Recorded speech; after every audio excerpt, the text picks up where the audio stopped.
Hello everyone, welcome back to my channel Sultas beauty ওয়ার্ল্ডে তোমাদের স্বাগতম। সো ফ্রেন্ডস, আশা করি তোমরা সবাই খুব ভালো আছো। আজকে আমি তোমাদেরকে বলবো তোমরা ঘরে অথবা পার্লারে আন্ডারআর্মস কীভাবে ভ্যাক্স করবে আর গ্রোথ অনুযায়ী তোমরা কীভাবে ভ্যাক্স করবে সেটাই আজকে তোমাদেরকে দেখাবো। তো আমি আজকে এনার ভ্যাক্সটা করছি, তো তোমরা ওনার গ্রোথটা দেখতেই পাচ্ছ, লোমের গ্রোথটা। কিছু গ্রোথ দেখো ওপর দিকে আছে আর কিছু গ্রোথ দেখো নিচের দিকে দেখতে পাচ্ছ তোমরা। তো কিভাবে আমি এই আন্ডারআর্মসটা করব, তো সেটা পুরো প্রসেসটা আজকে আমি তোমাদেরকে দেখাবো। তো তোমরা গ্রোথটা ফার্স্টে ভালোভাবে দেখে নাও যে গ্রোথটা কেমন কি আছে। দেখতেই পাচ্ছ তোমরা, কিছুটা ওপর দিকে আছে আর কিছুটা গ্রোথ নিচের দিকে আছে। তো সেইভাবে কিন্তু আমাদের আন্ডারআর্মসটা করতে হবে। তো তোমরা বাড়িতেও এভাবে আন্ডারআর্মস করতে পারো, এতে কোনো প্রবলেম হবে না। তোমরা আগে ভালোভাবে প্রসেসটা দেখে নাও আমি কিভাবে করছি। তো প্রথমেই দেখো আমি ভালোভাবে পাউডার লাগিয়ে নিচ্ছি। তো তোমরা কিন্তু এই যে জায়গাটা তোমরা ভ্যাক্স করবে, আন্ডারআর্মস বা হাতে বা পিঠে বা পায়ে যেখানেই করবে, তোমরা কিন্তু ভালোভাবে পাউডার লাগিয়ে স্কিনটাকে ভালোভাবে ড্রাই করে নেবে। তো ড্রাই হয়ে গেলে এরপর কিন্তু আমরা ভ্যাক্সটা ক্রিমটা অ্যাপ্লাই করব। তো প্রথমেই দেখো আমি ভ্যাক্সের ভালোভাবে পাউডার লাগিয়ে নিয়েছি। এরপর আমি এখানে আজকে হানি ভ্যাক্স তোমাদেরকে দেখাচ্ছি, স্লিকের হানি ভ্যাক্সটা। তো তোমরা দেখতেই পাচ্ছ গ্রোথটা কেমন কি রয়েছে। তো সেই অনুযায়ী কিন্তু আমাদের পুরো ভ্যাক্সটা করতে হবে। তো আমি পুরো ভ্যাক্স ক্রিমটা ভালোভাবে লাগিয়ে নিয়েছি। তো যেহেতু উনি এর আগে কখনো আন্ডারআর্মসে ভ্যাক্স করেনি, রেজার দিয়ে করতো বাড়িতে। তো রেজার দিলে কি হয়, আন্ডারআর্মসের যে লোমের গ্রোথগুলো থাকে, তোমরা যারা জানো না তাদেরকেও আমি বলছি, রেজার দিলে কিন্তু লোমের গ্রোথগুলো কিন্তু অনেকটাই মোটা হয়ে যায়। মানে লোমের যে লোমকূপগুলো হয়, গোড়াটা হয়, সেটা কিন্তু অনেকটা মোটা হয়ে যায়।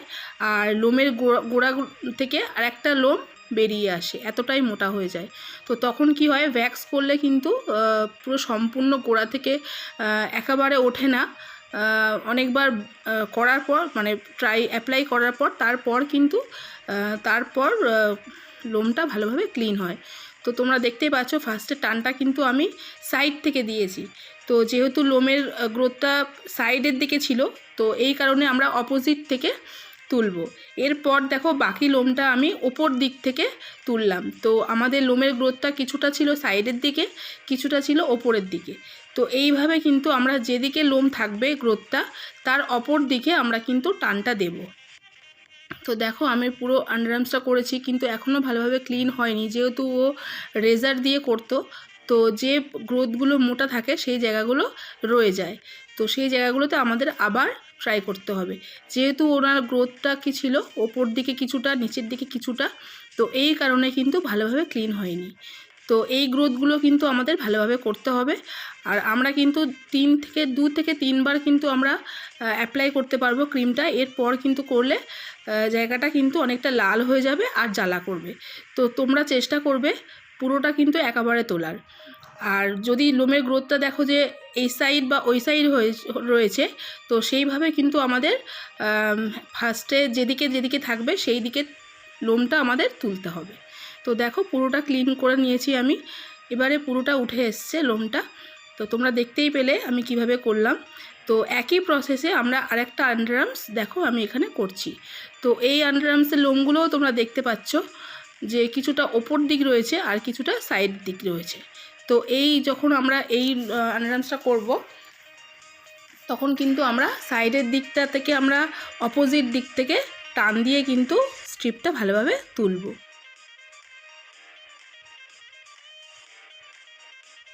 তো তোমরা দেখো আমি কিভাবে করছি, এইভাবেই কিন্তু তোমরা ঘরে অথবা পার্লারে যারা করছো তারা কিন্তু এইভাবে করলে কোনো প্রবলেম হবে না, কোনো র্যাশ উঠবে না, আর জ্বালা হবে না, আর স্কিন লাল হবে না। তো এভাবেই কিন্তু তোমরা করবে। আজকে আমি এখানে স্লিকের হানি ভ্যাক্সটা কিন্তু ইউজ করছি। তো তোমরা এখানে অ্যালোভেরা, স্লিকেরই অ্যালোভেরা চকলেট ওটাও ইউজ করতে পারো, ওই প্রোডাক্টগুলো খুব ভালো। তো যেহেতু আমরা আন্ডারআর্মসে করছি, আমরা যতটা পাতলা লেয়ার বা পাতলা ভ্যাক্সের ক্রিমটা নেব, ততটাই কিন্তু ভালোভাবে ক্লিন হয়ে উঠে আসবে লোমটা। তো তোমরা দেখতেই পাচ্ছ আমি ক্রিমটা ভালোভাবে অ্যাপ্লাই করে নিয়েছি। তো দেখো আমি একই প্রসেসে স্ট্রিপটা দিয়ে একবার লোম যেদিকে আছে তার অপোজিট দিকে টান দিয়ে ভালোভাবে লোমটাকে ক্লিন করে নেব। তো এভাবেই কিন্তু তোমাদের করতে হবে। টান দেওয়ার সময় কিন্তু অবশ্যই তোমরা হাতটাকে টেনে রাখতে বলবে, স্কিনটাকে ভালোভাবে টান দিয়ে রাখতে বলবে। তো দেখো আমার এদিকের আন্ডারআর্মসটা একেবারেই পুরো ক্লিন হয়ে গেছে।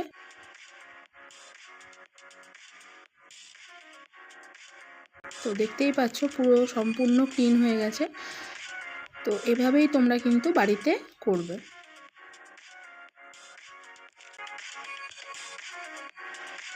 তো এরপর পুরোপুরি আমরা ভালোভাবে ক্লিন করে নেব।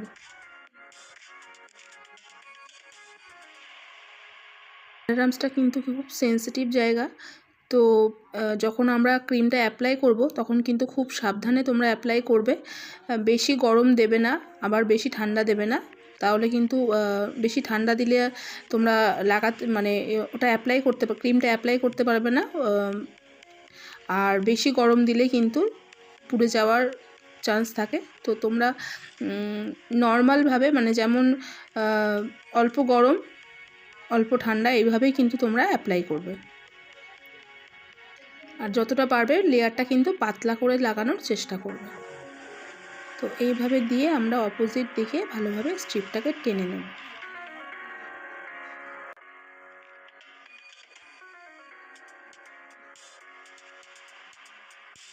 তো দেখো আমার আন্ডারআর্মসটা পুরো কমপ্লিট হয়ে গেছে। তোমরা দেখতেই পাচ্ছ ওর আন্ডারআর্মসটা কতটা ক্লিন হয়ে গেছে। আর আন্ডারআর্মসে ভ্যাক্স করলে কিন্তু অনেকের দেখবে কালো দাগ থাকে, অনেকটাই ট্যান থাকে। তো ভ্যাক্সিং কিন্তু খুবই ভালো আন্ডারআর্মসের জন্য। প্রচুর ট্যান উঠে যায় আর ক্লিনও হয়ে যায়, কালো দাগও উঠে যায়। তো তোমরা যতটা পারবে ভ্যাক্সিং করার চেষ্টা করবে আন্ডারআর্মসে। তো দেখতেই পাচ্ছ আন্ডারআর্মসটা কতটা পরিষ্কার হয়ে গেছে।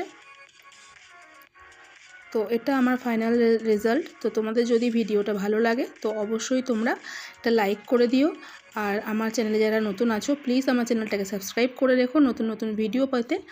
তো আন্ডারআর্মসটা করার পর তোমরা টোনারও দিতে পারো। টোনারটা দিয়ে ওয়াশ করার পর তোমরা অ্যালোভেরা জেল বা ময়শ্চারাইজার কোনো অয়েল তোমরা এখানে ইউজ করতে পারো। তো দেখতেই পাচ্ছ আমি আন্ডারআর্মসটা করেছি পুরো ক্লিন করে। তো এভাবেই তোমরা করবে। আজকের মতো এই পর্যন্ত, টাটা।